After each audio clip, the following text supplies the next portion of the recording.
Mystery Train, yes. Again, photographed by Robbie Mueller, like Down by Law. Shot in Memphis. That came about from my love of music from Memphis.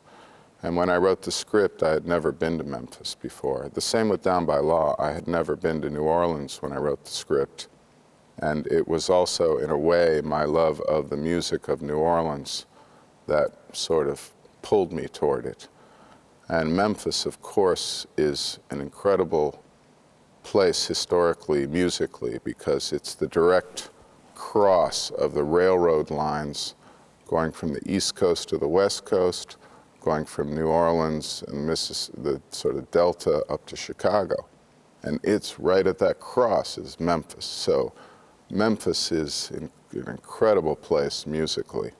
You know, of course, the birthplace in a way of rock and roll, of rockabilly, but of so many forms of gospel music mixing with blues and C.W. Handy and all the blues musicians that moved through there, and a lot of ghosts there too, you know. So I was just drawn there musically and thought, oh, I want to make a film in Memphis. And I had a little sketch for an idea for, I thought might be a play, and I don't know why I've never written a play before or since, and I'm not a big theater person, although certain experimental theater in the late 70s, early 80s was very interesting to me, like Richard Foreman and Robert Wilson, and the Squat Theater Company, of course. But I had this little play of these two teenage lovers in a hotel room.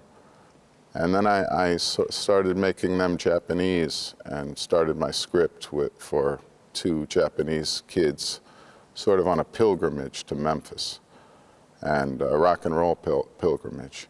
And then I got the idea of like making it like a train, where I have 3 train cars and 3 different stories that kind of somehow intersect in some way. So it was kind of a fun thing to write about simultaneity and have 3 stories happening at the same time, but you have to go back to the beginning again for each one. And Memphis being a very basic element of it, and the music of Memphis. And then it turned into these 3 little stories for Mystery Train. There's a reference to Chaucer in the film. They walk down a street called Chaucer Street. In Memphis, a lot of streets are named after poets, which is very strange to me too, for America. And I like that, and you know, Chaucer wrote the structure of the Canterbury Tales as people on a pilgrimage telling little stories. So I like that idea as well, and I don't know, all these things kind of get collaged together, and then I just start writing something.